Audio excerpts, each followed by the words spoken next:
with Bruce, they finally took your advice and bring him in. But the relationship between you and your brother, any fun stories there, or just some sibling rivalry kind of stuff? You've kind of worked together on a couple things over the years, but you guys grew up together. I mean, was he kind of chasing you for the most of his time, and then all of a sudden he's in Kiss? We had very similar careers and very different careers, because I started earlier and wound up playing with Lou Reed and LaBelle and some of those people that he didn't have that part to his career. But once he joined Kiss, obviously things changed. And, I have a lot of respect for my brother. He's a super talent. Mm-hmm. And, when we played together, it was magic. And people will get to see that again on the Kiss cruise. Right on. So people book your tickets now. They do sell fast. Yeah, and on the record where he's, he co-wrote a song, played bass on one song, played some solos with me on one song. So we're there. Okay, well, one last thing, and then we'll get right into the record. How did you get involved in so many of these tribute records for about a decade? But according to Wikipedia, you're at about 11 or 12 of them. Well, what happened was my friend Billy Sherwood wound up joining Yes, and he'd been doing a bunch of these tributes for a production company.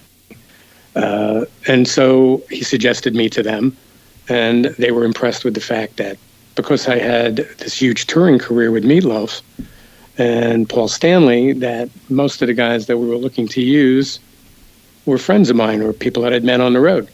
So I was able to easily get a lot of people that were previously either not gettable or harder to get, either because they knew me or because they knew that, well, the guy's a musician, it'll just be fun, which it always was. So it was part that it was a great gig to have some fun matching up different musicians together, and and introducing people to play together that had never even met, forget about playing together and being on a record together, and I think that was very rewarding to a lot of them and to me. We made some fun recordings, and it led to other things, so it was a good thing. Yeah, I got a bunch of them in my CD rack. I gotta tell you, they're a lot of fun to listen to. Thank you. Yeah, they were fun to do. Well, Bob Kulick is releasing his first solo album in his entire career, which is a 50-year, at least, right? At least. Yeah. No, yeah. Comes out September 15th on Vanity Music, and it's called Skeletons in the Closet. Well, you touched a little bit at the beginning that your girlfriend was kind of at least somewhat of a catalyst in getting this thing moving, but if I'm getting it right, you've been working on this for a little while, right? Not 50 years necessarily, but... No, but the thought really didn't come up until she'd mentioned it, and the other pieces started falling into place, and that's really how it happened. You got I don't know, I'm familiar with a lot of the names, but some of them I'm not, but Robin McCauley really stuck out to me.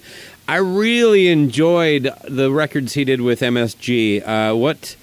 I have no idea what he's been doing since. Is he I guess I never even thought he was kind of an American guy. Is he a local guy or just someone what's he been doing? He's still playing with Michael Schenker. They're out touring now. Was it a recent reunion? I didn't hear anything about that. Yes. Okay. Yes. Right. They have Graham Bonnet, Gary Barden, and Robin McCauley. And they're doing the big festival dates in Europe. Well, I've listened to your record a bunch of times already, and he sounds amazing. Thank you. Yeah, so let's get into some of these songs. Rich Man. I'll get into it here in a second. You got kind of a neat story between how this record came together and how it became named Skeletons in a Closet, but there's some new tracks, and that's what the album starts out with, right? With Rich Man is one of the newer ones? The 5 first songs are the new songs. Okay. And then I noticed that you have 2 Quiet Riot bass players on there too, with Rudy Sarzo and Chuck Wright. Who's the guy now? Is it Chuck Wright? Yes, it is. Okay. Maybe I was thinking for some reason, but so you got kind of a Quiet Riot chorus there, but you also brought in your brother Bruce. Now he played bass on Paul's album too. I don't know if you know this, but he's a lead guitar player of some note. Did you think it's kind of a slap in the face that you had him play bass? Why does everybody want him to play bass? He's a great bass player, and we co-wrote the song, and he kind of was like, let me play the bass on this. So I was like, okay. Right. But if you look, Guitar Commandos, he's playing guitar with me. Absolutely, I was coming up to that because that's one of the. I mean, I can tell you what my favorite tracks on here are, but what are yours? What do you think outside of all of them?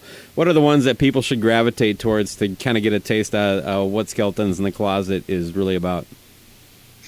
Well, I think obviously London is a very unique song, but because it's a slow 6/8, kind of dark song, I would say that probably the other side is to check out Not Before You and Rich Man, which, are two of the new originals, obviously. And London feature, you mentioned the 6/8 timing, and that has Frankie Banali on drums, right?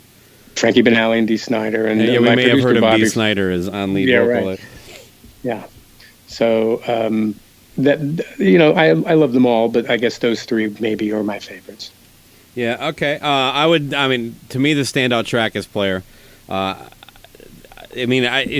the one that I keep coming back to. I mean, there's a lot of good songs on here, but that one really hit me. Andrew Freeman, I'm not familiar with him. What's he done? Andrew Freeman's currently the singer in Last in Line. And he sang with George Lynch, and he's also featured in the Rock Vault here in Vegas. Yeah, killer great track, singer. Bob. Yeah, he nailed it on that one. So then we get to Skeletons, or is it India that really starts off now these India are old starts songs? off the retrospective. India starts the retrospective. Explain that. Well, after completing the 5 new songs, I was going to have an EP. And then when I started talking to some business people, they were just like, it'd really be better if you have a whole album. And then they started mentioning some of these old songs that really never, got heard properly. So, and why would that be? I mean, because I just don't know a whole lot about your background other than Skull. It's just because it just didn't connect. The Murderers Row record that a couple of the songs are from, India and Skeletons, was never released here. Only really came out to a limited extent in Europe and Japan, and was gone before it showed up. Okay. So it just seemed like these are really, really fine performances, really, really finely crafted songs, like the first 5, in my opinion. And so these seem like the 5 to choose. And I'm not. I had to look up because of you. I had to look up SpongeBob SquarePants. Somehow, there's a song from SpongeBob that ties into "Can't Stop the Rock." Was it just written at the same time, or is this like recorded? They were recorded at the same time. Written and recorded at the same time with Dave Isley. So when we did the song that wound up being the song on SpongeBob's Band Geeks episode, the song called Sweet Victory, this was the companion song to that, Can't Stop the Rock. So never been released ever. And it just seemed like, well, this is a really cool song that never saw the light of day. Let's stick this on there. I'm glad we did. Now, here in Minnesota, have you heard of a place called the Mall of America? Vaguely. Yeah, okay. It's this goddamn giant mall. But in the middle of it is a theme park, and it's the Nickelodeon theme park, and they got a bunch of SpongeBob crap. Maybe you could show up, and you could be like some kind of rock star. It's like all these kids coming up, and you're the guy who wrote the SpongeBob song. Well, if Sponge himself was standing there singing it, they might get it. Otherwise, I'm not sure they get the connection. Well, you got to remember, a lot of us Kiss fans are kind of geeky diehards who will show up for something like that. I'll keep that in mind. Yeah, we travel well. Good to know. Yeah, Guitar Commandos. Now that was on the Skull record, yes. Correct. Now, when it was on, did Bruce play on that as well? Yes. So is this a re-recording or that recording? No, it's the original recording. Right. Just remastered. Oh, God, it was so fun to listen to that. Now, I never owned the Skull record, but I knew that it existed. It was just not one that I ran into in over all my years of, buying records, Bob. Right. Was it a major release? Was it a foreign release? What was the reason that some idiot like me who actually looks for this kind of stuff, why haven't I come across a physical copy of it? Was never physically released in the United States. Oh, did you guys tour as a band at all, or was it? We did some shows. Okay. We did do a tour. What about for Skeletons of the Closet? You going to do any shows for that? Well, we're going to start off with the Kiss Cruise, and we'll see where it goes from there. Since Brent and Todd are going to be the band with my brother and I, We'll see what happens. Yeah, that might be cool. I would definitely, well, again, Kiss nerd. I'm just going to come regardless. If you get anywhere near me, if I can get in my car and get there within a couple hours, I'll be there. Alrighty, you got it. All right. The last song on the album, "Eyes of a Stranger," is another keeper for me. What is that from? That was the lead-off track on Skull. Oh, okay. Right on. Well, Bob, I really like the record. Thank you. It's not always easy to get kind of an ensemble vocal cast and have it sound kind of tight. And I think it had to be even more of a little challenge for you with it, also being kind of a combination of old and new songs. And it really kind of comes through seamless from beginning to end. It worked out. Thank you very much for saying that. Yeah. All right. Well, I really do appreciate your time. It is a privilege. And anything else you'd like to say to just kind of promote anything you got going on, things we need to know about, ways to check that out? Well, the record coming out September 15th and the cruise starting on November 5th.